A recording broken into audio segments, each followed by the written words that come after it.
Rent corporation ഞങ്ങൾക്കത് നിശ്ചയിച്ചിട്ടില്ല. ഞങ്ങളിവിടെ പഴയ മാർക്കിൽ ഇരുന്ന ആൾക്കാരാണ്.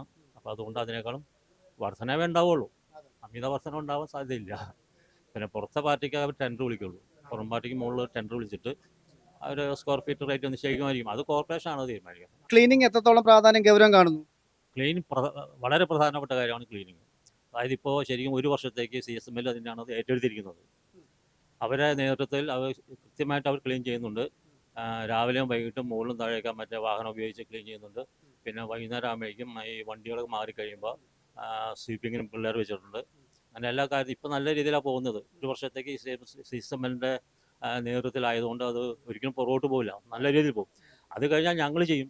കാരണം ഞങ്ങളുടെ മാർക്കറ്റ് നന്നായി സൂക്ഷിക്കേണ്ടത് ഞങ്ങളുടെ കടമയാണ്. അപ്പോൾ ഞങ്ങളുടെ സ്ഥാപനം എന്ന നിലയ്ക്ക്, ഞങ്ങളുടെ മാർക്കറ്റ് എന്ന നിലയ്ക്ക് കണക്കാക്കിക്കൊണ്ട് തന്നെ ഞങ്ങൾ പരമാവധി വൃത്തിയായിട്ട് സൂക്ഷിക്കും. അത് ഞങ്ങളുടെ കടമയാണ്.